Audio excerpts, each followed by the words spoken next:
The following television show was produced with new and untested technology. The technical difficulties are part of us here at the QLP trying something new. This show is a product of its time and may not reflect current standards of acceptability. We thought it important to release the show as it was originally intended. Is anybody still watching after all that? What follows is the fabled lost pilot to the fourth dimension.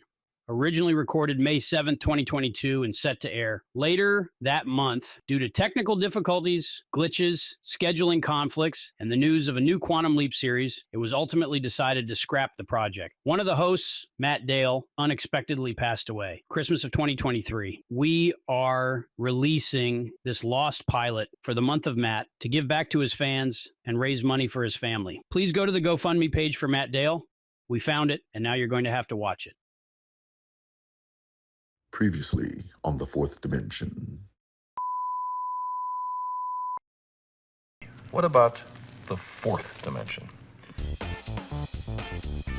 Bruce Willis and Joseph Gordon-Levitt practice self-harm in Looper. Then Jake Gyllenhaal and Michelle Monaghan keep meeting on a train in Source Code.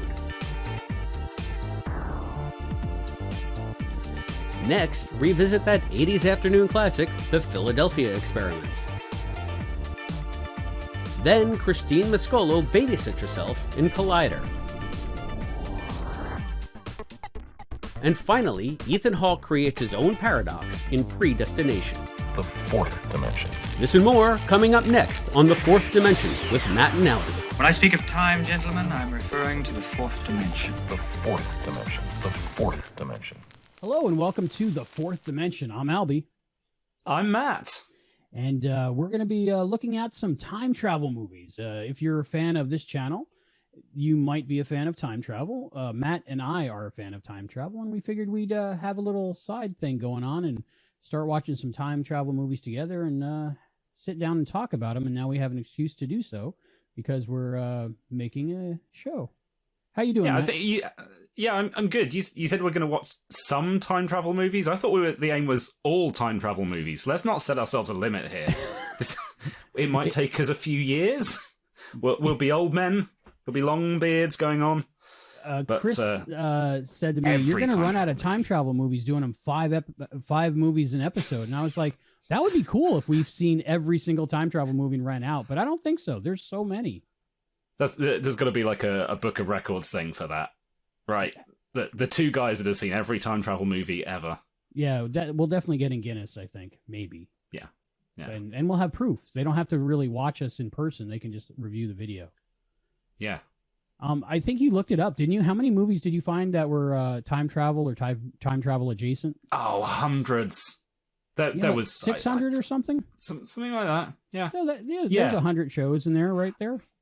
And that was a crowdsource list. I mean, there's going to be some obscure ones that weren't even in the list. So, yeah, we got about 600 to start with. Probably some more will get made while we're doing these as well. It seems like they release, good 50 movies a month now? It used to be like 5 when I was younger. Yeah. So. And time travel ends up coming into so many mainstream movies now. You just get Marvel movies. Like, we'll just throw a bit of time travel in because time travel's cool now. Yeah, do those count really? I guess Ant-Man, is that time travel? Stuff like that. I think it all counts. Avengers, there's like time stones and things.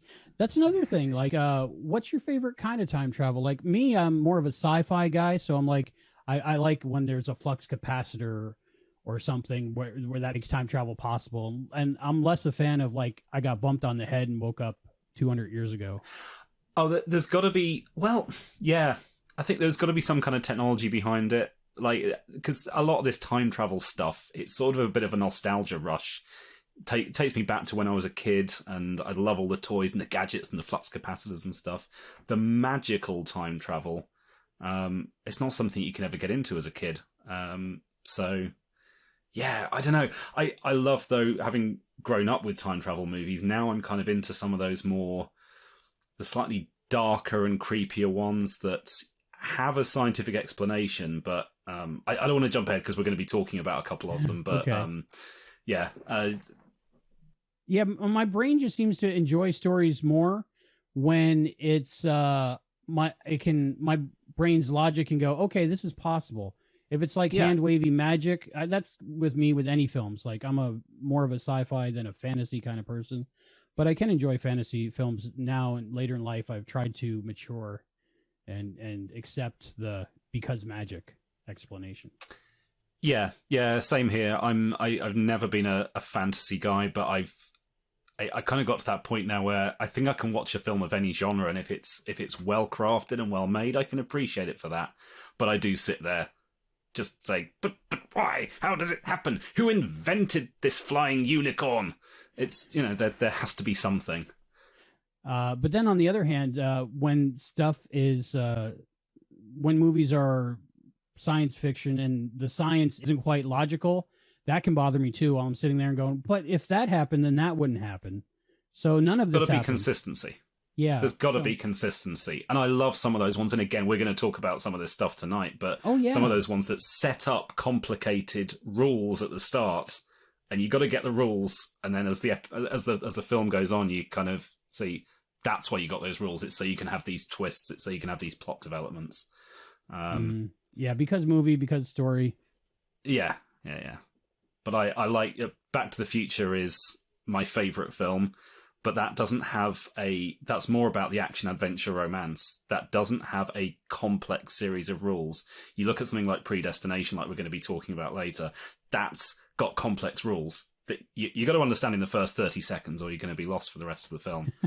And but it sets it all up and then explores it, and I love that now. But yeah, I'm sure we're doing Back to the Future in a later episode, and I've just spoiled that, but it's everyone's favorite time travel. I think it film, is everyone's favorite. It's my second favorite movie of all time. Sometimes it's my favorite movie of all time. Definitely my favorite time travel movie. And I wanted to talk about that because I know we're going to be giving ratings to the films we're watching, and it's a 1 to 5 scale. But I wanted to qualify that and say we can't give 5s to other time travel movies that aren't Back to the Future. So I think we should just say Back to the Future is a 6, but then limit everything else to a 5. And if we do get another 6 somewhere in there that is as good as Back to the Future, then wow, that would be great. But I don't think it's fair to compare everything to that because it's like one of the most perfect films. The whole rating system.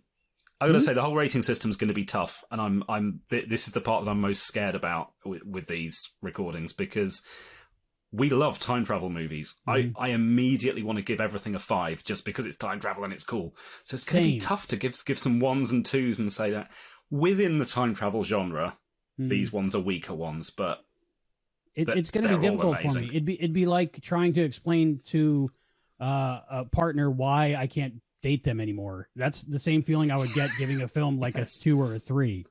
I did enjoy you, but I just don't think it worked out right for us. It's not it's definitely me, so there's better time travel movies out there, and there's better movies for you as well. Yeah, I'm just saying we can't compare them to Back to the Future, which would be, I guess, our soulmate. Yes, if we were to follow that analogy. Does that mean we're going to fight over her? So, Matt, what is the first film we decided to watch together? Well, this is Quantum Leap, the movie, as Jake Gyllenhaal dies again and again and again. There's explosions, there's trains, there's saving the world. It's Source Code. Wow. So, I haven't seen this film for years until we rewatched it for this, and it stands up so well. This is such a good film. I know I refer to it as Quantum Leap the movie, and we're obviously both big Quantum Leap fans, so that gives it immediately a lot to stand up to. But I think it works really well. It is exciting, and it's got some really cool ideas, some amazing performances, beautiful visuals. I think this is one of my all-time favorite time travel movies, and I wish I'd seen it more often. I really enjoyed it. It really is Quantum Leap the movie. When I was watching it, I was like, this is Quantum Leap. I think they wrote a Quantum Leap movie script and it didn't get greenlit, and they just reworked a couple things and you got this movie. Either that or the writer of this movie watched a lot of Quantum Leap and it kind of sunk into his head and wanted to just write a time travel story, and that was his favorite kind of story. And also, I was listening to the commentary on this, and he said he was thinking of an X-Files kind of story. And then it hit me that there was a time loop X-Files story, if you remember. I think it was in a bank where like the day kept repeating and repeating, and the bank exploded. It was called Monday, season 6, episode 14. And vaguely. I think he took that episode and Quantum Leap and kind of mashed it together and made a really good movie. And even bringing in Scott Bakula to say, "Oh boy," that would have been the best if like Scott Bakula and David Duchovny were on the train. Well, Scott Bakula's in it. Is he? You knew this, right? When he calls his dad, which is one of the ultimate Quantum Leap tropes, and his dad picks up the phone and says, "Oh boy," that's Scott Bakula. That's not Scott Bakula. That's Scott Bakula. Are you serious? Are you just learning this now? Yes. When I watched that scene, I was like, well, that's from the pilot of Quantum Leap, where he calls his dad when he's a baseball player. But it's Scott Bakula doing the other half of that scene. It's Scott Bakula being the dad and saying, "Oh boy." There's no way. How did I not know that? I watched it 3 times. Scroll up through the credits. Scott Bakula. Is it only voice, or do you see him? Yeah, it's just voice. So okay, that's why I didn't notice. Oh, but when you really, know it's Quantum Leap the movie now. Oh my goodness! Yeah, I had no idea. When you know it's him, it's really obvious. You will kick yourself. And the whole time, I was thinking of the scene with Scott Bakula talking to his dad from Genesis. So maybe I had that in my brain, so I had a wall and I didn't connect it. But I'm learning something new about it, even after all this time. You would think they would have mentioned that in the commentary. Yeah, I know the director did interviews at the time and mentioned it. But maybe not in the commentary, but he did say that was fully intentional casting. It was an Easter egg. That's insane. So it's less unintentional Quantum Leap as much as it is intentional Quantum Leap. Oh yeah, the writer's definitely a fan. But I mean, we keep talking about Quantum Leap, but Quantum Leap mostly was quite fluffy and lightweight. It had its dark moments, but when it had its dark moments, it was about racial tensions and stuff like that. This explores like life after death and stuff like that. It gets quite in some quite dark places that Quantum Leap would never have gone. And maybe the new Quantum Leap will go into some more dark places, but it's a lot more grown up than Quantum Leap ever was. Yeah, I think when we see them on the train, I think it's in the end of one of the first half of the loops, where like you see the explosion and you see their faces like just disintegrating in the fire. That's pretty strong stuff. It felt to me the seeing the explosion and the deaths time and time again from different angles reminded me of Cause and Effect, that Star Trek The Next Generation episode that exactly like this opens with a short scene followed by an explosion. You're like, well, that's the end of the film. And then it just keeps going again and again, and you see it from all these different perspectives and slightly different attempts to say, well, how can we save everyone? So there was definitely, it gave me the Cause and Effect vibes. I definitely got Cause and Effect vibes from it as well. But then after listening to the commentary, I was like, oh, maybe more like that X-Files episode. But I think it's a combination of everything. But if anybody writes something, I mean, all art is inspired by other art. So I think, you take your favorite things and you make it new again. But I think it was successful. I can't really think of anything bad about the movie. I think for a movie that takes place mostly in a train, and in 8 minutes that repeats over and over again, it's pretty good.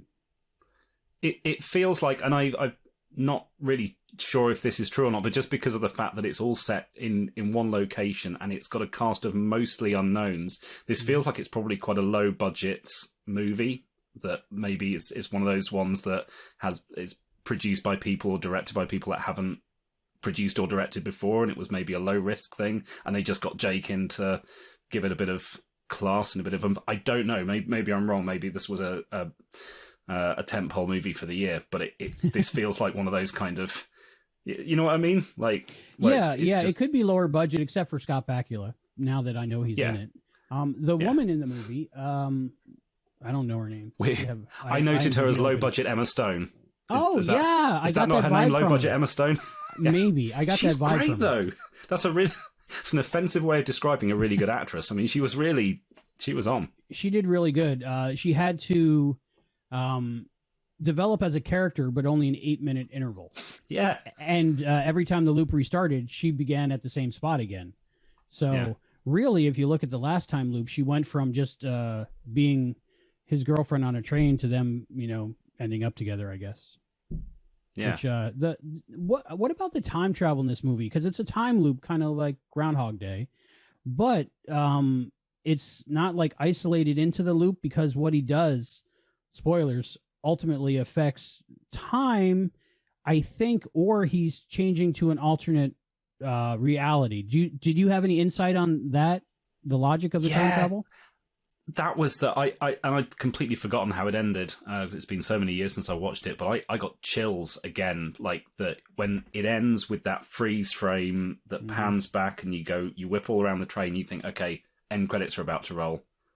And then there's a couple of shots back at the base, and then it goes back to the train and everything starts moving again. And then, there's the bit where they end up getting off the train and they see the bits that he's obviously had flash forwards from earlier. So there's definitely, there's some sort of changed timeline or parallel universe.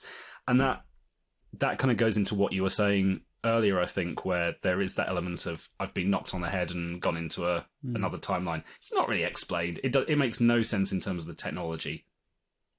But it's cool. And they pull it off. You don't question it. No, it's not romantic. Really. Yeah, it's not technical. You don't get bumped on it. You're like happy for them that they end up together. Yeah. Where they're at that statue thing in Chicago at the end, and they're looking into the mirror. That's pretty cool. I like the fact that he sent email to the woman at the project he was talking to the whole time.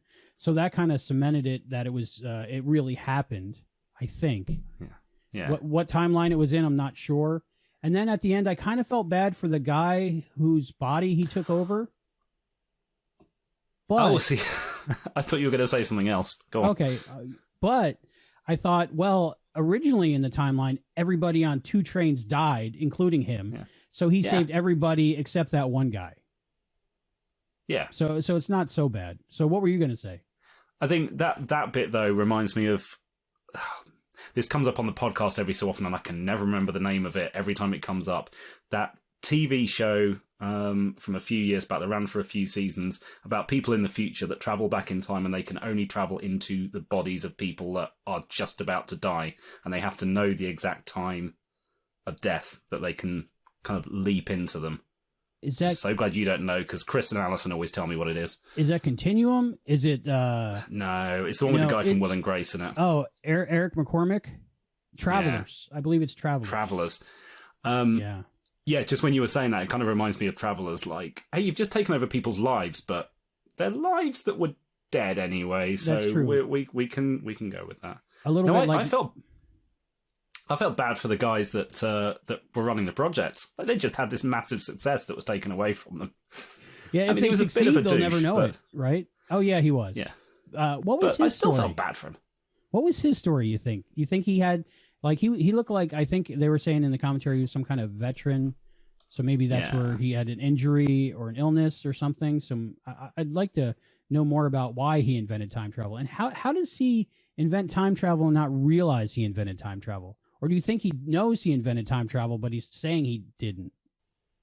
Yeah, this goes back to that whole, it's a romantic ending. As far as he's concerned, he's invented something that allows you to relive with perfect accuracy the last 8 minutes of someone's life. And that's all it is. And somehow magic happens because love, he's able to go and live this romantic future. I don't think the last 10 minutes stand up to any scientific scrupiny.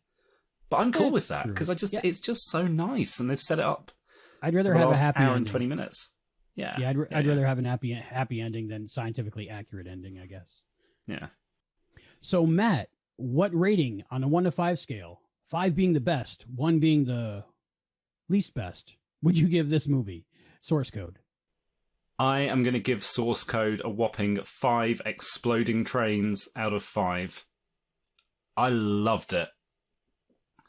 And I didn't want to start with something that high, but I feel like we've peaked already. Yeah, it's. I think that's one of the reasons we picked this as the first film, is because it's so Quantum Leap like, and also something that I had a suspicion we both liked. I wasn't sure because this is the first time we're talking about it. So Yeah. I could see that. So 5 out of 5. Not bad. Yeah. So what about you? What would you rate this? I'm going to give this 5 playing cards: a queen of spades, a 4 of clubs, a 9 of clubs, a 3 of hearts, and a 9 of hearts. I really love this film. It's not the best time travel film because, of course, there's Back to the Future. But, barring that, I can't see how they could have made it any better. And I really enjoyed it. And no matter how many times I watch it over and over again, I really like it. So I'm going to give it 5 out of 5. Fantastic. Overall, I'd say this movie's a wild ride, and it's a must-see for any time travel aficionado. Well, that was fun. Next up, Joseph Gordon-Levitt and Bruce Willis team up with themselves to save a child with extreme telekinetic powers and stop him from ordering their death in the future's past. Written and directed by Rian Johnson, this 2012 film is a sci-fi noir story about hitmen hired to kill people sent back to the past by a future mob. These hired guns are called loopers. The only problem is, at some point, they have to kill their future selves and close the loop. Looper. For me, this is a really exciting film, and it's one that when I first watched it, it was very mind-blowing, and I had to think a lot about it, and I wasn't sure if I liked it or not, but I knew I loved it. I don't know if that makes sense. Yeah, no, that makes perfect sense. It was the same for me when I first saw it. I was amazed that having seen so many time travel movies, this really seemed to be trying to do something different, and it does make you stop and concentrate. For me, it was the first movie that I saw this ending, or the first time I saw this ending in a time travel story. Yes. Which kind of blew me away. No pun intended. As for the movie itself, I think it was really good. The time travel in it doesn't quite make too much sense, but the fact that they had Joseph Gordon-Levitt and Bruce Willis in it really, I think, made the movie better for me. And Joseph Gordon-Levitt, of course, of Quantum Leap fame, we all know. What episode was he in? Permanent Wave. That's it. Yes. Yes. A little kid. Oh, he's so sweet. He did such a good job, channeling Bruce Willis, I think. Yeah. I love the way that they give him a bit of subtle makeup as well, and it kind of feels like you see that a lot in time travel movies where you see someone's older self and they're massively made up, or more modern time travel movies where maybe they go back in time and you get some de-aging CGI. But actually having 2 different actors playing the same character and using makeup to sell that, it's not massively common. And I really like the fact they did that. There. It could have really fell apart there, but I think all the credit for that goes to Joseph Gordon-Levitt's performance. It was brilliant, and I think in one of the commentaries, the commentary I listened to with Joseph Gordon-Levitt and the writer-director, he said he worked on his impression of Bruce Willis so much that when Bruce Willis actually said, "Hey kid, you sound like me," he was like he felt validated and excited and happy. So that was pretty good. He should be pleased for that. Emily Blunt, she was really good in this movie too. Yes. Yeah. Yeah, considering this was a movie with a couple of very strong male leads playing off against each other, and she's kind of, as a character, she's almost the third wheel. But she's very memorable. Yeah. And we don't see her until halfway through the film, I think. No, to begin exactly. with. She's a side character effectively, but yeah, she does really integral well. To the script, integral to the movie. You mentioned that the time travel doesn't make much sense, and I think it is really interesting the way they tackle time travel in this, because it like, I love how it's probably only about 15 minutes in where you get that first bit where it just shows his entire life over 30 years, and then he goes back in time, and you immediately get this idea that it's not so much a loop as you are seeing time being changed repeatedly and almost creating these different realities that we're just hopping from one to the other. And that really plays out in what I think is the coolest element of this, is the fact that you can physically molest someone and remove people's limbs and things like that, and it affects their older selves, but in such a way that their older selves don't remember the past time. It's not like it's actually changed history. It's just changing them physically. So you get that bit where the old version of Paul Dano is driving a car. And let's face it, if he had no legs, there's no way he could have got into that car. Mm-hmm. It's very clear that it's just the physical effects are being passed up through the timeline. So it must be horrifying being in this car chase and just finding bits of you disappearing, and there's no control and you don't know I love that. That I found really special. That particular scene was one of the things of the movie when I first saw it that blew me away. That's the new thing in time travel that I hadn't seen before. And it totally makes sense if after they amputated all those things off this character that they kept him alive for all that time. But then you're, like you said, how could he be driving the car? How could he even get out of the car? How could he crawl up to the door to get shot and all that stuff? But I think throwing the time travel logic out for the sake of having that scene is just it's worth it. But that's just the logic of this type of time travel. It's internally, I think it's pretty consistent throughout the film that nobody's memories get changed. And yeah, it's almost like there's the past and the future are running in parallel to each other, so you can make changes, but yeah, right, as I'm talking about it, I realise it doesn't make that much sense, but it feels like they're quite consistent in it. Yeah, like they're concurrent and they affect each other without they're concurrent and they affect each other without affecting the not intervening, is that the word? What's the word I'm looking for? The time in between. Yeah, yes. Yeah, so it's like because they've travelled back into the past and stuff's happening in the past, it's not changing the entire future, but it is just changing who they are as stuff happens in the past. So maybe it's moving them to, like you said, alternate realities where that did happen, but to them, they don't remember it because now they're the same person in a different reality. Yeah. Okay. Yeah, because you look at that guy's reaction as he's watching his fingers getting disappearing. He doesn't remember any of this. He's not lived 30 years with 4 fingers, 3 fingers. Yeah, how did he run away with no legs from getting shot in the first place? So. Yeah. It's all just happening in the present day that he's come back to. What did you think about the adding the telekinetic element to this movie? Because I know they needed it for the story to make sense. But what did you think of that going along with the time travel? So that's one of 2 things that in this movie I thought, what? I don't get this, and it feels a bit overloaded. But it, like you say, it was necessary. It was a necessary part of the plot, and movies about telekinesis, fine. Movies about time travel, fine. Strange to have the 2 of them side by side, but it was necessary. Mm-hmm. I say one of 2 things. The other thing that I found very strange, but absolutely had to be the case, was why the heck are they all using blunderbusses? Blunderbusses are cool, but why are they using blunderbusses? Those are the guns, right? Yeah. Okay. The rubbish guns that only work a short distance. Well, it's just because of the end of the film. That's the only reason they use the blunderbusses. I think on my second or third rewatch this time, I picked up on that line where he says that the range is really bad, and that sets up the ending. So that makes sense. It's a really bad, clunky setup, but to me they look like fun. Sawed-off shotguns. Is that the same thing or similar?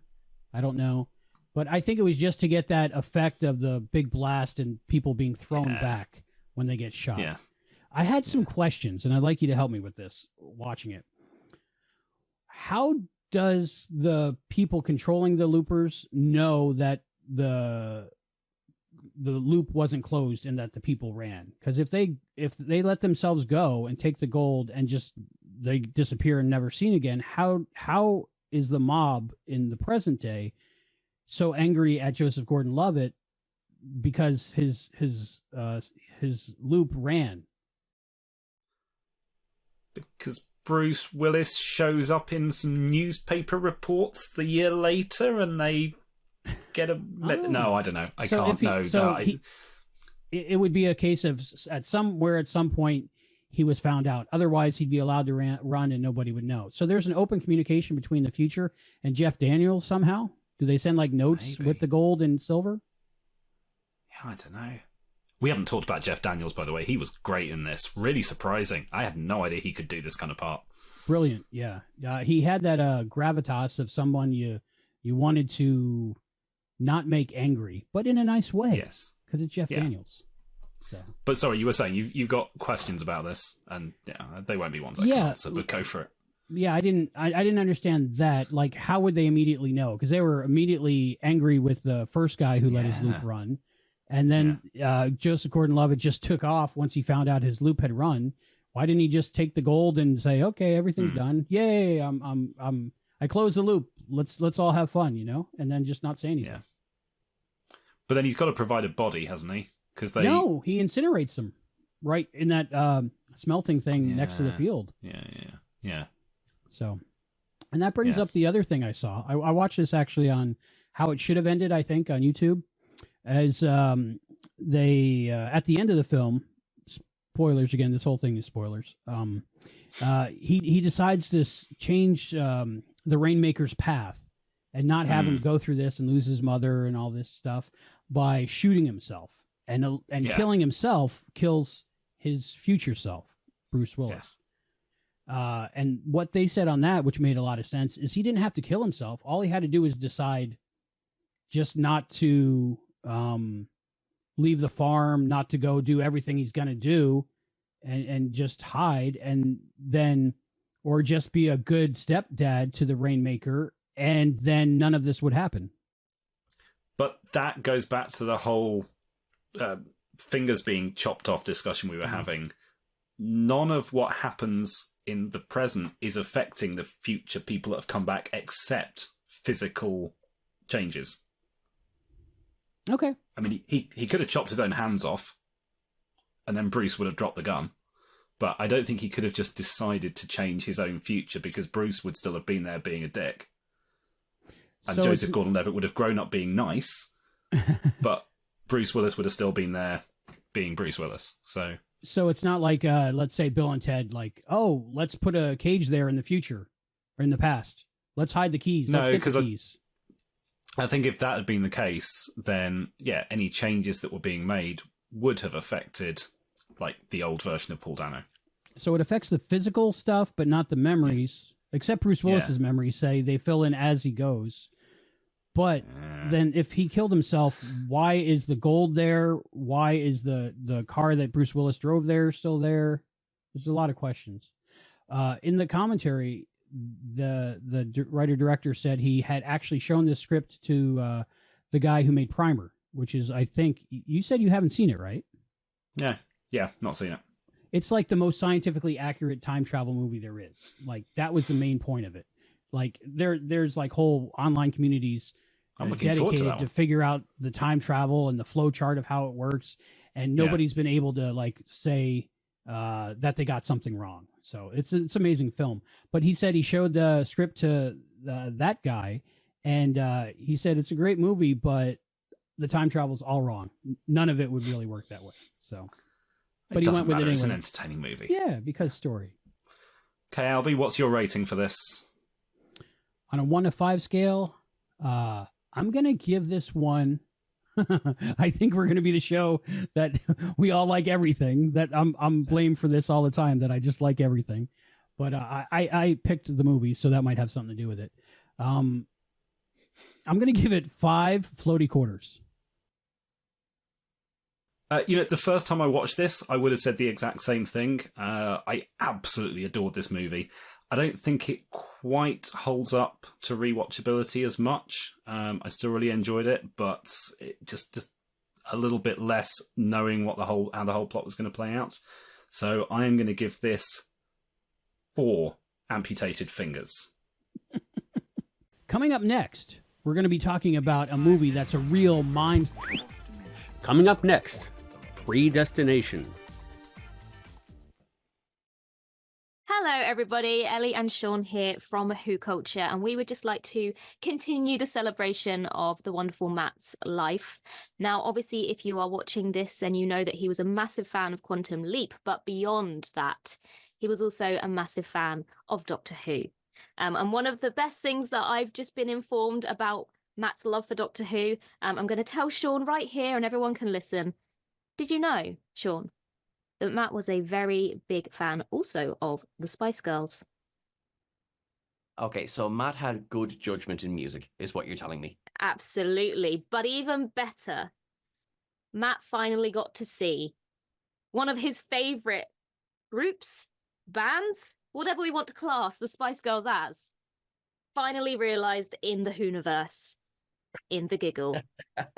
I'm going to use the word institution. The Spice Girls are an institution. Yeah. Fantastic. And obviously brought to life so brilliantly by the wonderful Neil Patrick Harris. And unfortunately, that was the last episode of Doctor Who that Matt was able to watch. But what a wonderful way for his enjoyment of Doctor Who to have ended with Spice Up Your Life. Absolutely wonderful. And the reason that we are here is just to remind everybody that there is a link down below and a QR code on the screen to the GoFundMe page in order to support Matt's family, his partner and child in this really, really difficult time. And if any of you could just follow that and help out, it would be massively, massively appreciated. Very much so. Thank you so much, Albie, for reaching out to us as well. Obviously, this is a tragedy, and we are so sorry to Matt's family. But just one of the things that is amazing about our fan communities is how we do rally and how we do support. So please, if you wouldn't mind, it would be fabulous if you can support in any way or share the link as well. Thank you so much, everyone. Hey, welcome back to the Fourth Dimension. Now we're going to be looking at a time traveller who becomes his own mother and father and killer in this twisty-turny tale of predestination and paradoxes. So, predestination, Albie used the word mind, and that is the only way to describe this. I went into this film the first time having no idea what it was going to be about, and it just keeps layering on. Halfway through, you get a twist, and you think, okay, this is complicated, and then another twist, and another twist. And just when you think it can't get any more twisty, he ends up killing himself at the end. It's just, it's mad. One character is the entire plot. What a fantastic idea, and some really, really great performances. I find this very watchable. It's a great movie. It's based on a short story, I believe, and it was called All You Zombies, I think. Yeah. And I really want to read that. It seems good. The documentary, making of documentary on the Blu-ray is called All You Zombies as well, so I highly recommend that. I got a lot of insight from the movie about that, but that's worth buying the Blu-ray just for that. It's like a feature-length documentary, and I love those. And it happens to be all about one of these great films. And the first time I watched it, I didn't quite understand it, and I had to rewatch it a few times. But the more I watch it, the more I like it. The performances are great. Ethan Hawke, and he does really good, especially towards the end of the movie, where you see him becoming more and more like he was when he was the unwed mother. Yeah. Ethan Hawke's performance is flawless throughout this. This has got to be one of his best roles. Absolutely, as well as Sarah Snook. She was just amazing, especially when she was going through the gender reassignment. And, yes, because it's obvious in the movie that she's a female playing a male, but then we find out later in the movie that, of course, because she's playing someone who is transgender, and or intersex and then transgender. How would you say that? Yeah, I think that's the thing, because she discovers that she was born into sex, made into a woman, and then turned into a man later, who then gets his face blown off and has to be reconstructed as Ethan Hawke. But I mean, you mentioned about Sarah's performance doing the kind of gender reassignment thing. Mm-hmm. I'd expand it beyond even that. One of the things I really loved about this rewatching it and taking the time travel elements for granted was just the stuff she did about women and the way they were treated in the 60s. Take the time travel element out entirely. She was so powerful in that. And I didn't notice that the first time around because I was too busy trying to keep up with what the hell was going on. But there's some lovely stuff in there about social issues. Yeah, and this was 2014, so it was a little while ago when like everything wasn't where we are today with the understanding of gender and intersex and different non-binary things that we're still learning about. And I'm sure we're getting stuff wrong now that we'll learn more about in the future. But I think looking at this film in 2022, it really handles everything beautifully. I didn't find anything offensive about anything that was talked about. I think mainly because it was more about the person, who it is, and not about their situation that they're in.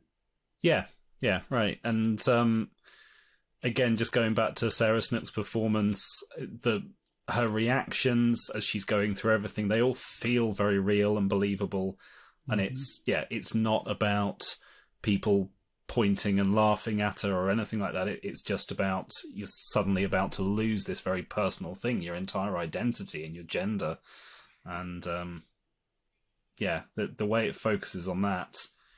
Yeah, I hadn't actually thought about that. The fact this was 2014, and it doesn't seem like that long ago, but you're right. A lot of the understanding that we've had about gender reassignment, we've come a long way in the last 8 years. We still have a long way to go, but this did push things quite a bit. One of the things I really enjoyed about the film was Sarah Snook's character. I guess she's called the unwed mother. There's the bartender, the unwed mother. They don't really use Jane Doe and John Doe, I don't think, Jane and John. But I think one of my favorite parts of this movie was Sarah Snook, the unwed mother, when she's male from the future and goes back and meets herself. She actually realizes how beautiful she really was. She never thought she was beautiful. She always thought she was less than or other. But then when she sees herself from the outside, she realizes how, in fact, beautiful she is. And that really touched me because, a lot of us struggle with self-image and how we think of ourselves and what we think other people think of us. So to actually be in a position to where you're outside of yourself and can see yourself for who you are from the outside and then realize that you are beautiful was just touching for me.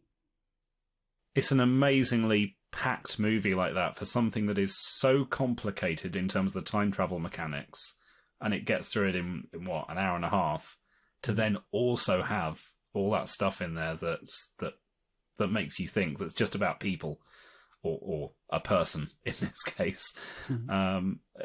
It was very brave of them not to turn this into a 3-hour epic to take time to explain everything.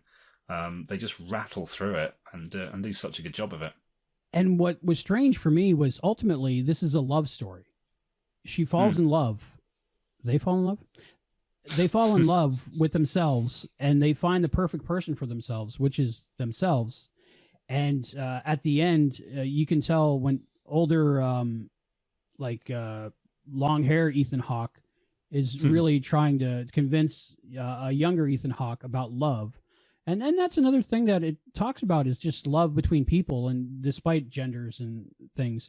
But they really did love each other. So it's a love story, but one of the most complicated, confusing, original love stories I've ever seen. Yeah, I couldn't put that better myself. This was adapted from a short story, and they actually had to add a lot to it from the story to make it a full feature. I know you were saying it should have been longer, but the one thing that they did add was the the director character, the older guy with the mustache. Yeah. When I was watching this, I thought everybody in this movie pretty much is Ethan Hawke. They're all the same person. And then it's never explicitly said, but I have a feeling that the older director of whatever's going on is also Ethan Hawke. Also Ethan. Or the same character, because he looks like an older version of himself, maybe. I don't know. Because I've never read that short story, but I'm sure from what I read on Wikipedia, I think everyone in that short story is the same person. There's no ancillary characters, so it is all just one person setting everything up for themselves. Which brings up a point about the time travel mechanics of this film. How does any of it happen? Because for it to happen, it had somebody had to have started this loop, because this is definitely a time loop. This is a paradox like no other paradox. It's bootstrap paradox, but it's bootstrap paradox taken to its absolute extreme. And we've seen bootstrap paradox before, and there's nothing wrong with that as long as it's consistent. How did this loop start? How did this loop start? It doesn't. That's the point of the bootstrap paradox. How did Sam Beckett create Project Quantum Leap? Well, he learnt about it from Captain Galaxy, who was inspired by older Sam Beckett. There's plenty of shows and films out there that do bootstrap, and it tends to be less common because it gets people thinking that's a mistake. It's not a mistake because we don't know how time travel works. And yeah, if this film chooses to assume bootstrap paradox is possible, then this takes a bootstrap paradox and feeds it into itself and becomes this kind of 3, 4, 5 layer bootstrap. Just needs unpicking, but it makes perfect sense. Where did the DNA come from? It doesn't matter. It came from itself. So like a snake eating its own tail, an Ophidian. Yeah, it's Lister. Lister from Red Dwarf. He's his own father. Or Ouroboros, right? Yeah. Okay, so he's his own father. Rob or Ross. Yeah. Is that how you say? No, it's. I think it's Ouroboros, but in Red Dwarf, it's. They couldn't even decide what to name him. Rob or Ross. For some reason, in Red Dwarf, I was like, okay, that makes sense. He's his own dad. But in this movie, I was like, how is this possible? Like my brain was like trying to. I think just because there's so many layers, but if you just think about the fact that this is just an extra level to bootstrap, but if you accept bootstrap as a possibility, then yeah, why not? Okay, I like it. And also, since I'm here with Dr. Quantum Leap, Matt Dale himself, the author of Beyond the Mirror Image, the man who actually wrote the book on Quantum Leap, there's a Quantum Leap star in this film, isn't there? A guest star, a Mirror Image himself. Is there? Really? What? So I missed out. One of the agents in the beginning was Magic from Leap Home Part 2. Yeah, I know who you mean. I just didn't pick up on that. The guy we just interviewed? The guy we just interviewed? Yeah, Chris Kirby. Of course. Chris Kirby. Yeah. So that was pretty cool. Little Quantum Leap connection there. Dr. Quantum Still buy Leap. my book, though. I do know what I'm talking about. Okay. Am I still a doctor? You're still a doctor. The way I thought about this, if anybody was to get a doctorate in Quantum Leap, who would be the ultimate authority on the curriculum and education in Quantum Leap? And that would be you. So thank you.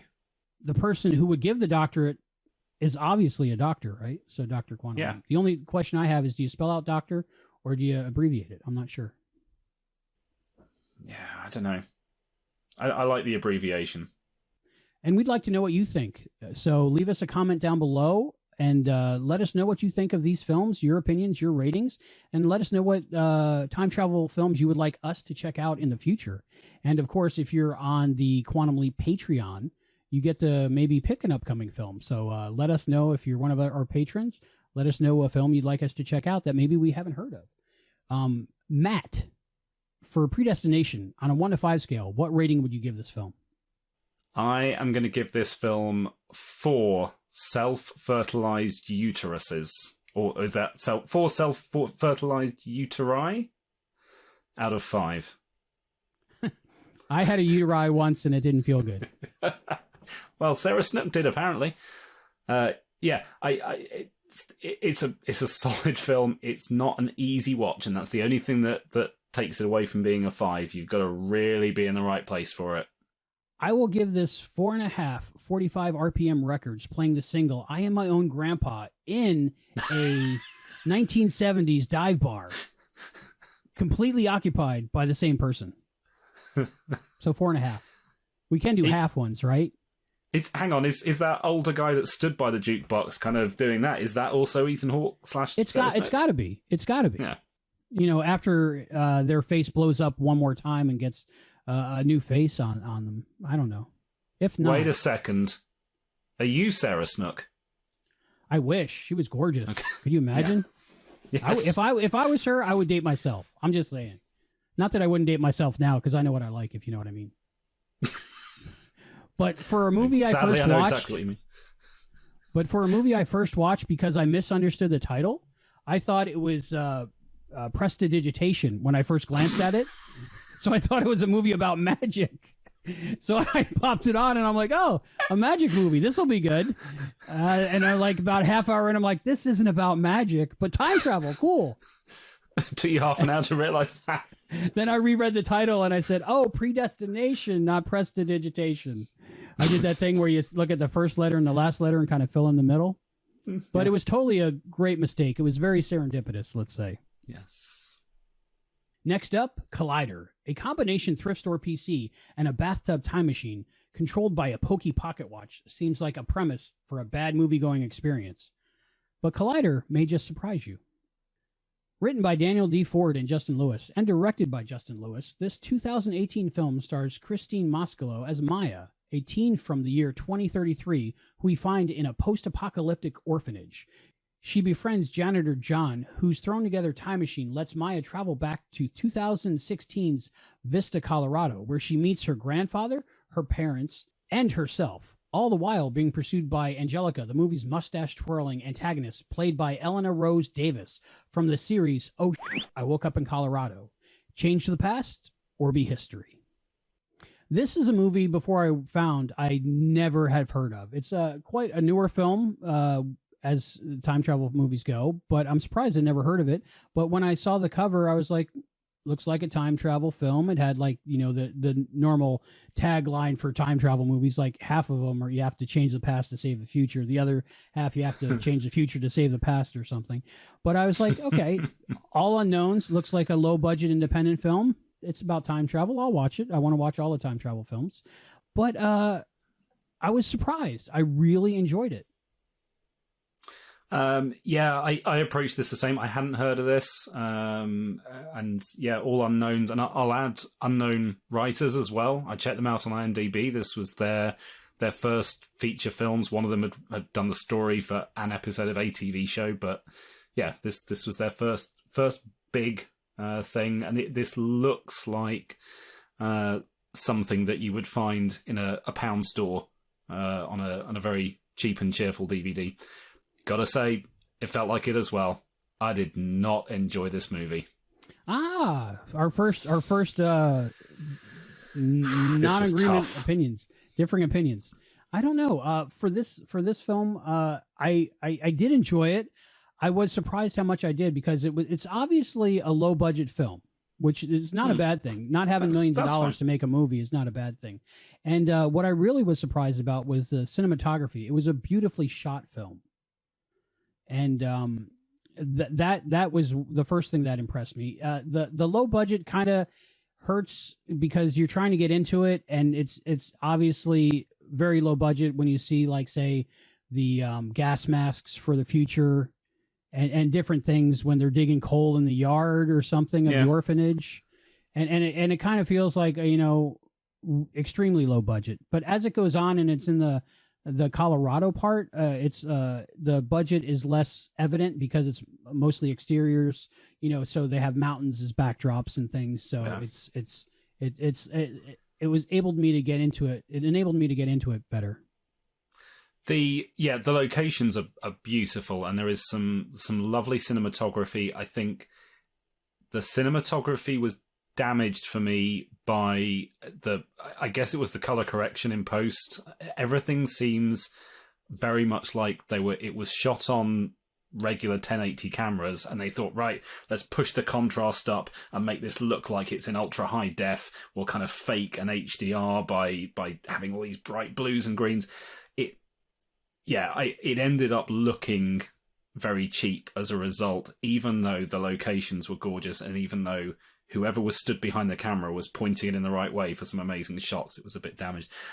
For me, the low budget only really showed in the writing, and that was why I specifically looked up the writers, because for me, all the films we've watched so far, they're complicated, and they've got experienced writers at the helm who probably also went through multiple drafts and had script editors and maybe test audiences saying, you know, this doesn't make sense. Can you just insert an extra scene to make this make sense? This felt like it was written as a student movie from some people who thought, well, let's throw some complicated technical stuff in here and it'll all make sense. The first 15 minutes is just an absolute mess, and you can get away with competent writers and with good script editing, you can get away with 15 minutes of mystery that draws you in. Predestination does that a bit. There's a load of stuff at the beginning that doesn't make sense, but there's some cool lines in it that really hit home about, like, yeah, what would you do if I could put the man in front of you that ruined your life? It draws you in. This is just 15 minutes of stuff's happening, you don't understand it, and you will understand it later. I'd fallen asleep by then. It was half an hour before they really fully explain it. Even then, if they do. I felt like it was written very cheaply. The performances were good. The direction was good. It was the writing that really fell down for me. The one thing I did love about the writing, and we haven't really seen this so far, is the time travel stuff that we quite often see in movies is someone goes into a magic box, they come out the other side, and it's nice and clean. This is all about, like, oh yeah, do something that makes you bleed and stops your heart, and it's dangerous and it's risky. You don't see that in a lot of time travel movies, and I liked that here, the fact that it was kind of you're putting your body through something really unusual and risky and dangerous. That was good. The rest of it fell apart. Maybe for me, I gave it more of a pass because I understood that it was a low budget film from new filmmakers. And I'm an aspiring filmmaker myself. And when I was watching this, I was like, if I ever made a movie half this good, I would feel accomplished in life. So Fair enough. Nobody sets out to make a bad movie. I don't think it was a bad movie. I think it was a good story. And I really enjoyed the acting. The only acting that really bumped me was the antagonist character, Angie.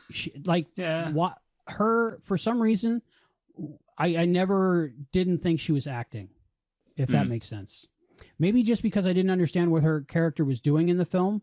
I knew she was going back in time to get the main character back to her time, but I didn't understand why. This comes down to the writing. It felt like the writing needed more time to develop and more time to think about that kind of thing. And yeah, having somebody else pass their eyes over the script, somebody would have asked that, and they could have added in a bit of motivation. So yes, I think you're right about the acting for that character, but also she did what she could with a motivationless character that just needed a few lines of exposition. She's really good in her web series. If you get a chance to check that out, I'll link it down below. But in this one, it just seemed like, I don't know if it was the direction or just the situation that they were in, or just my bias, but I just couldn't. I didn't buy her character for some reason. Yeah. Like maybe she was a little bit too villainous for the situation that they were in, and that brings up another question.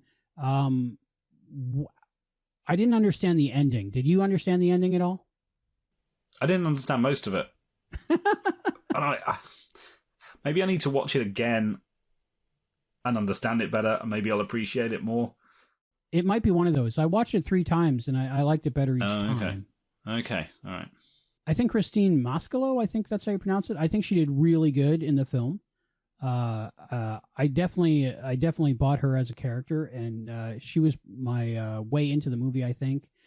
I liked the time travel, like say the Back to the Future 2 time travel, where you're traveling into your own timeline and watching yourself. I enjoyed that. I didn't understand the ending, like I said, yet, but maybe I'm just not developed enough to understand it. I'm sure there's a logic to it. As far as the time travel went, what do you think about the time travel logic of the movie? It's embarrassing. Again, I just didn't get enough of it to be able to debate the logic in it. I didn't follow it well enough. What do you think about the time travel logic in the movie, Albie? I didn't understand it. It didn't bump me, but I didn't understand it. But it didn't bump me. So I was like, okay. Nothing I saw said, oh, that wouldn't happen. I would just like, okay, yeah, this makes sense. This makes sense. Yeah. So I didn't. Why was your grandfather trying to kill her? Do we know that? No, but that again is quite an important thing that could have done with some motivation. So here's the thing, right? And again, this is classic first movie stuff. This felt like they had this story and their idea for years, and they understood it inside out. And that's where you need somebody to come in and go, well, hang on a second. That thing you were thinking about 3 or 4 years back, we've never seen this before. You need to spell it out just a little bit better. So yeah, no, I don't understand the motivation there. Didn't get it. And I'm sure there was a very good reason. And if you watched it 3 times and still don't get it, that makes me less inclined to watch it another 2. See, I really don't blame the writers, filmmakers. I usually blame myself for not understanding. I'm just not developed enough cognitively to understand yet. And one day I'll appreciate it better. So I'm not going to say it's them. I'll say it's me. But what I did enjoy was all the events happening around her were happening out of order from our perspective. So I really enjoyed the main character's confusion when she was interacting with people that she already interacted with in her future. So that was something unique to this film that I saw that I enjoyed. Yeah, and that's something that did almost make me want to go back and watch it a second time, that I felt I would appreciate more. And I've got no problems with films that don't spoon feed you, as long as at the end you've got enough of an understanding that you think, yeah, okay, if I go back and watch it, there's another level that I'll enjoy this on. And that's the kind of stuff that I followed along well enough that I thought, yeah, maybe there's something to this, and maybe a second viewing would bring that out more. Another thing I enjoyed is the main character when she goes to the past. It's kind of like Terminator logic, where only the flesh goes through, so she's naked. Yeah. But they didn't sexualize the nudity, which I really appreciated, because they could have easily went that direction and just, for gratuity's sake and to get more buys or views or something like that, sexualized it. But they handled it in a really nice, respectful way, and I appreciated that because I was following along her story, and it just helped me with that too. So I like that. Yeah. So I got a lot of good things to say about it. Not a perfect film. Definitely not Back to the Future-esque, but I think I will keep this on my shelf and watch it again in the future. I am not going to watch this again. All right. Sorry, man. So, Albie, it seems like you enjoyed this quite a lot more than I did. What would be your out of 5 rating? I'm going to give this 3 piles of clothes left in the woods. It was good. I'm not going to say it was bad, but it wasn't the best. But I really appreciated everybody's work on the film, and it's definitely worth giving it a watch. And hopefully there are some fans out there that understood it better, and maybe they'll explain it to me in the comments down below. And might be that one thing that I missed, the 3 viewings, and that will make it that much better for me. But I would definitely recommend watching it if you're a fan of time travel films, because it's a nice film. And again, like I said, it was beautiful. The cinematography, I think. What's your rating, Matt? What's your rating? Matt? We're stuck in a time loop. What's your rating, Matt? I would give this, I'm flip-flopping. I think I'm going to give this a 2 bathtubs out of 5, because there are definitely some things to like about it. Would I recommend it to a friend? Maybe not. But it's got a good approach to time travel. It's got some good visuals, some great performances. It's not a bad film. Just I think one of the as time travel movies goes, definitely not one of my favorites. So all in all, I think it's worth picking up if you find it at a pound store, as you call it, where everything is purchased by the pound. I don't know. Yeah, that's the point of a pound store. It's get a pound of beef for a pound. I don't know where we're going with this, but one thing we're definitely doing is going to the break. Coming up next, the Philadelphia Experiment.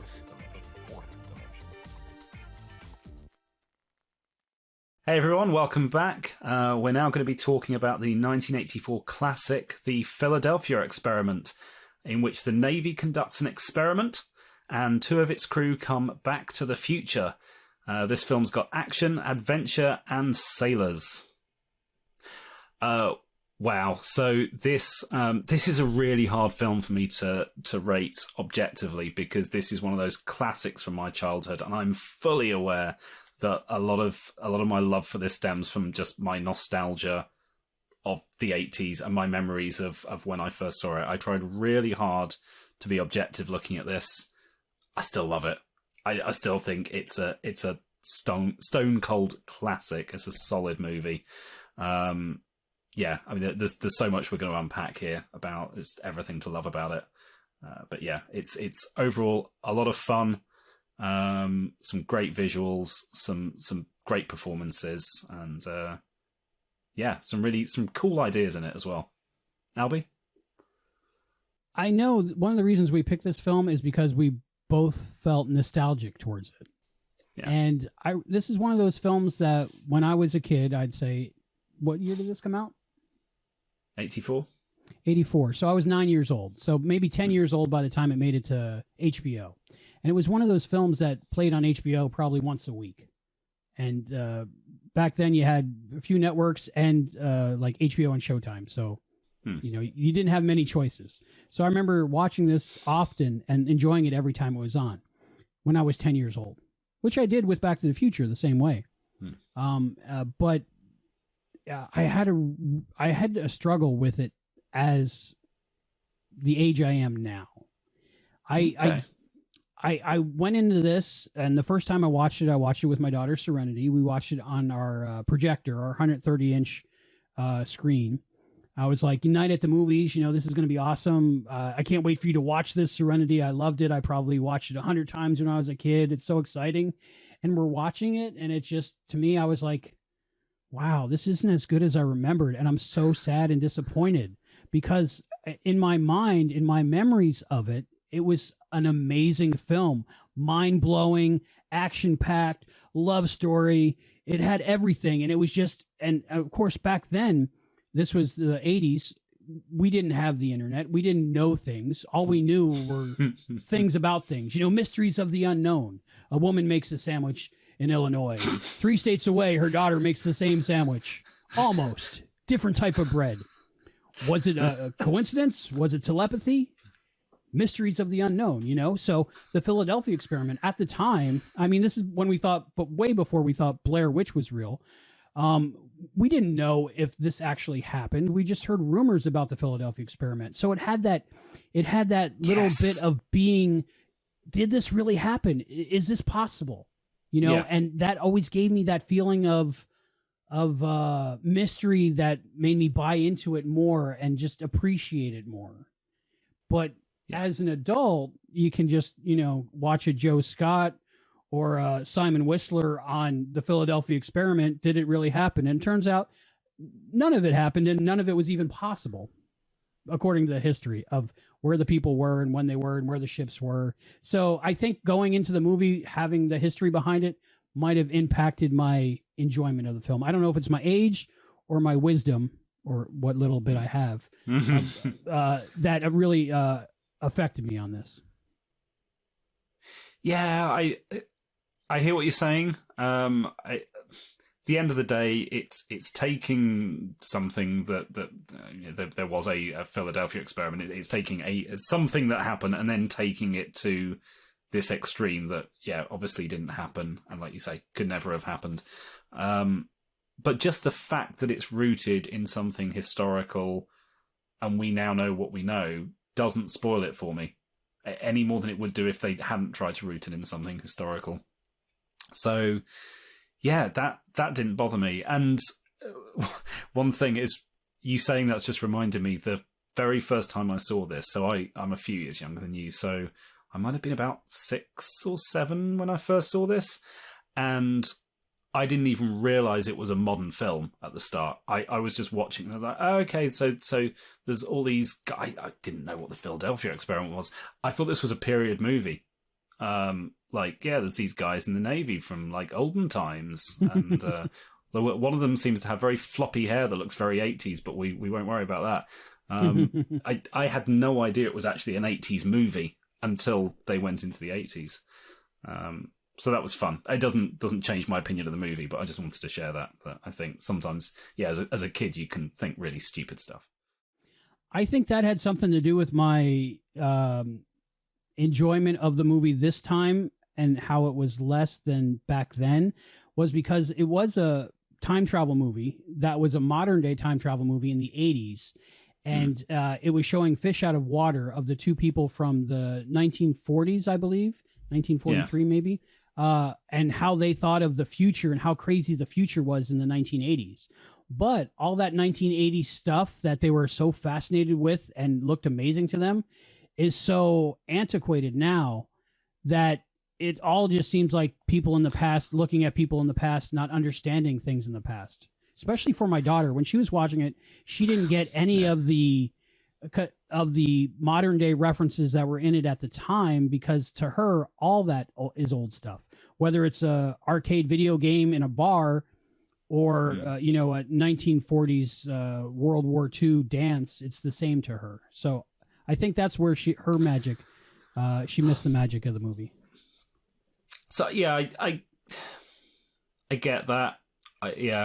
I can imagine somebody coming to this new today would struggle with that, but the angle that they seemed to be taking wasn't so much, and this is one of the things I really liked about it and still do like about it, it wasn't so much, wow, isn't the 80s fantastic? It was, shit, isn't the 80s scary? It was the stuff with them walking across the desert at the start and like the helicopters coming overhead and everything was really, it was done in a very creepy way, and there was a lot of stuff that was shot very kind of almost horror movie type. It was a really uncomfortable situation for them, and the 80s was not appealing. It felt at the time to me like an adult version of Flight of the Navigator. Like, I'm in the present of the film, but I don't like it here. And that has stood the test of time for me, because they're not, if they were saying, wow, the 80s is fantastic, then you'd look back on it and laugh, but they're not. They're being quite critical of it from the perspective of someone from the 40s. But I appreciate that even that logic doesn't hold up when you're talking about a kid from the 2020s watching it and thinking, why would you be scared of this? It's all oldie worldy stuff. I found myself explaining a lot, like, you see, back in the 1940s, they didn't really have helicopters. So they thought the helicopter was a UFO, maybe. Different things like that. One thing I found about the film this time is Bobby DeSico's character, the sidekick, let's say, not Eddie and the Cruisers, Eddie guy. That I always watch Eddie and the Cruisers because I like the Philadelphia Experiment. Weird, because I never really understood Eddie and the Cruisers. I don't think that's time travel. It's just a guy who fakes his own death. Is that what that is? You ever watch Eddie and the Cruisers? No. There was two of them. I think I watched part 2 once. But anyway, Jim Parker, I think the only reason he was there is because in the original mystery of the Philadelphia Experiment, 2 men disappeared. And that's been in the legend before the movie, I believe. And also, when making the movie, you needed the guy to be shocked by energy and disappear so we know what could happen to the main character in the movie. Like, it gave like a ticking clock and also a sense of danger, and we could understand better what might happen to him if he didn't fix the past. So, but I found that character very ancillary. Is that the right word? Yeah, it's the right word. I don't know if I'd agree with you. I mean, yeah, he's a sidekick. He's clearly not the lead, but he provides some very important stuff that you've talked about, and also the fact that you get to see the older version of him, and you get that wonderful confrontation. So yeah, I think he adds a lot to the film. Can we talk briefly about the fact that Stephen Tobolowsky's in this? I love seeing that guy in anything. If you don't know the name I mean, he just shows up in so many films. And Bing! Ned Ryerson from Groundhog Day, another time travel connection. So yeah, but I mean, he he's just a guy in this, as he is in most films. He's just one of those people that he just plays a guy who always elevates the quality of anything he's in. I did enjoy his performance in this film. I really did. Yeah, he doesn't do anything. I mean, there's nothing, when you look at it, I enjoyed his performance, but you look at him, I can't tell why. He's just got this presence that's great. He's always good to see. His scenes gave me the whole War Games vibe in that control room. So I really like that. So the guy they got to play the older version of Jim Parker, I had to look up on IMDb because I thought, well, maybe that's his dad. Because, I mean, they matched it so close that I thought it was the same, at least the same genetics. But I don't think they're related at all. But they look so similar. No. One question I had is why, if he knew his friend was traveling to the future, wouldn't he be expecting him? And why would he like turn him away? Because I understand he like went through a lot of like problems and he was convinced that none of it really happened and maybe he believed it himself. But when he actually saw his friend from the past in the present, why did he get angry and send him away? I didn't quite understand that. Who knows how you'd react in that situation? It didn't ring true to me, but then I've never been flung 40 years into the future with my friend and then flung back to my own time, and don't know. I just rolled with that. To me, it would have been more of a relief, and like I'd be pointing at him and going, "See, everybody, look, I was right, you know." Yeah. But he was just like, "I'm not going through this again. I'm done with that." You know. Yeah. He knows he time traveled, I think. All my criticisms aside, I'll say that I still have a special place in my heart for this film. I still love it because the 10-year-old in me loves this film and can't get enough of the film. And I'm kind of disappointed by who I am today that I didn't feel the same watching it this time. I think, talking about that, how we've changed as people and we're maybe more critical. The only things that I don't like about it now that didn't bother me as a kid is, one, the love story comes out of nowhere, as it does in a lot of 80s movies. Guy meets girl falls in love with him.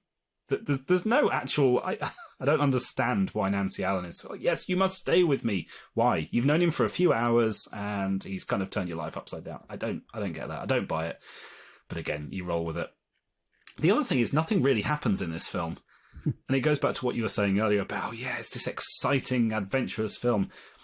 He goes into the future, and then there's kind of it's basically a road trip movie as he tries to get to the place that's going to get him back to the past. There's actually not that many plot beats in it, which, again, simpler time, the 80s, I guess, but that's not something I noticed until now, that this film is very light on anything happening. I think what does happen is cool, and I still love it, but it doesn't stand up to some of the more complex storytelling of today. The whole Stockholm Syndrome situation of the film. You know, you held me at gunpoint, so now I love you. That was troublesome for me. Yeah. I liked, we spoke about this earlier in Predestination, or what I've called sometimes Prestidigitation. We talked about gender and non-binary things. In this film, there's a transvestite, I would say, if I'm using the terms correctly. And what I enjoyed about the film, even though it's from 1984, the main character, David, he was looking at the transvestite like, wow, this is the future. But he wasn't judging. He was just like, so why do you dress like that? He seemed more curious and accepting than critical. And I really appreciated that, where it could have went a totally different way, and it would have been looked a lot worse in modern times. Yeah, I hadn't picked up on that. I think I took that for granted because I was thinking of it through modern eyes. But you're right. That's again, quite a brave moment. Yeah, I like that. I think if you have whatever the time is, if you have a character that's kind, no matter the situation, it's going to be future proof. Yeah. So I that was one thing I liked about that. The whole Stockholm Syndrome, not interesting. And every 80s movie, if there was a woman in it, somebody kissed them at the end, I guess. So this film was good enough to not only have a sequel, but have a remake. What do you know about the Philadelphia Experiment Part 2? I just watched it once many years ago, and then I just watched the first 10 minutes a few days ago. And in the first 10 minutes, they totally destroy the lives of everyone that was in the first film. Yeah, I saw it once in the 90s, and in fact I remember the first time, because I'd seen the first film so many times, and then I saw it on a shelf in a cheap video shop and thought that this looks like a tacky cheap ripoff. Is this even official? Is this authorized? And then I watched it and I think I still wasn't sure. And I haven't seen it since. So I hope we tackle it at some point in the future. Is it time travel? It's kind of a parallel universe-y thing, isn't it? I'm not sure. It's been so long since I watched it. But I would like to maybe have a show in the future where we covered crappy sequels to movies that we really liked, because that would definitely go in there, I think. Even if it's not time travel, specifically in the movie, it's time travel adjacent because it's a sequel to a time travel movie. Fair enough. I think it probably would have been a better movie if it wasn't the Philadelphia Experiment 2, but I think they called it that just to sell more copies, maybe? I don't know, but having a different actor as the main character, I was just not into it right away, and I turned it off. So, but it'd be interesting. And the remake I haven't seen yet, but there's a remake in there, so maybe a show for remakes. I've not seen that either. No. So yeah, I can't remember how Philadelphia Experiment 2 begins, but is it basically kind of an Alien 3 type thing where it's like, we can't get anyone back from the previous film, so let's just kill people off screen? And pretty much. The main actor was replaced, and in the first 2 minutes you find out that he did marry that woman and they had a kid and everybody died. And then the movie starts and you're like, oh, yay. I really loved Philadelphia Experiment so much that I wanted to see everybody die. So like Newt died, which is sad. Very sad. And Highlander 2 as well. That's another one where, Highlander 1 ends, he's fallen in love, and then, between 1 and 2, the wife gets killed off screen. So my question is, which is worse, the Philadelphia Experiment 2 or Jingle All the Way 2? I've not seen Jingle All the Way 2, and I can't remember Philadelphia Experiment 2, but let's find out. Okay, that's a question for a viewer. So if you have an opinion on that, or your opinion on any of these movies is different than ours, comment down below and let us know. We will read all the comments, and we'll take it into consideration, and maybe you'll get mentioned in a future show if you have something cool to say. So Matt, for this movie, The Philadelphia Experiment, I'm going to ask you, on a 1 to 5 scale rating, what do you give this film? I'm going to give this 4 horses being ridden by old versions of you and I that have gone back in time and then lived out our lives and turned up again in the present. I think you asked me 15, 20 years ago, I would have given it a 5. It was amazing, but the edge has been taken off a little bit. That'll fit on a DVD jacket somewhere really nice. It should do. It should.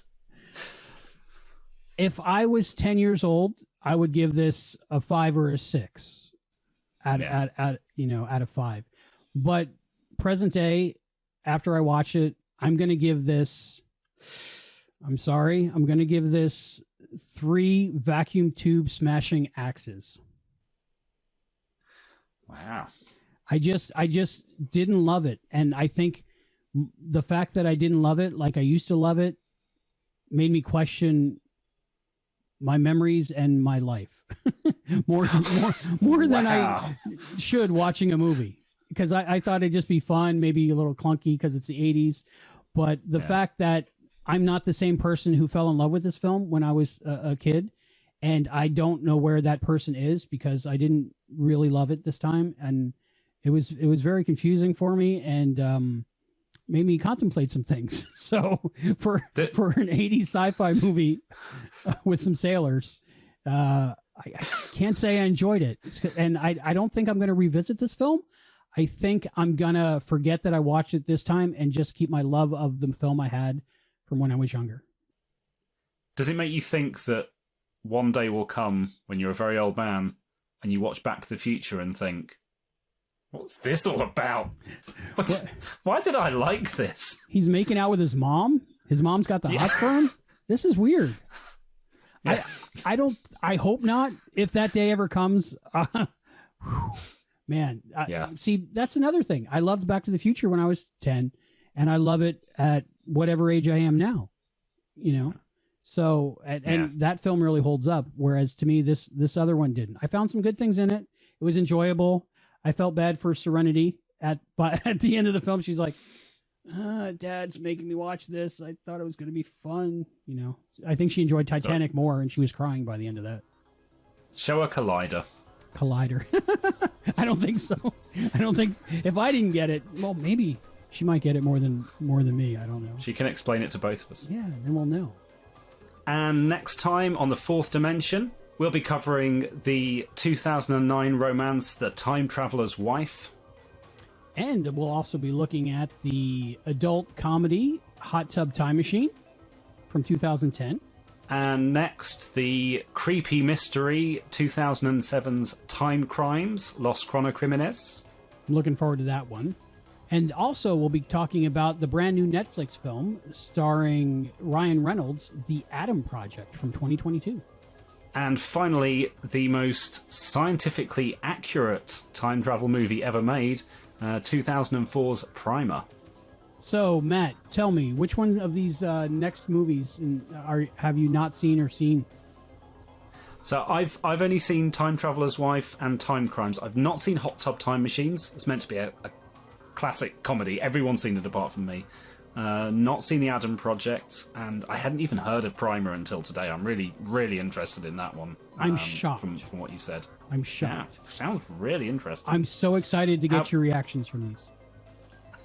And how about you? Which ones are new for you? I've seen them all, of course, because I made the list up. I was like, ooh, I want to do this one. Ooh, I want to do this one. Little spoiler for next time. But I enjoyed talking with you today, and I really like talking about time travel with somebody who appreciates it as much as I do. Yeah, this has been a lot of fun. Until next time, I'm Albie. And I'm Matt. And you have traveled through the fourth dimension.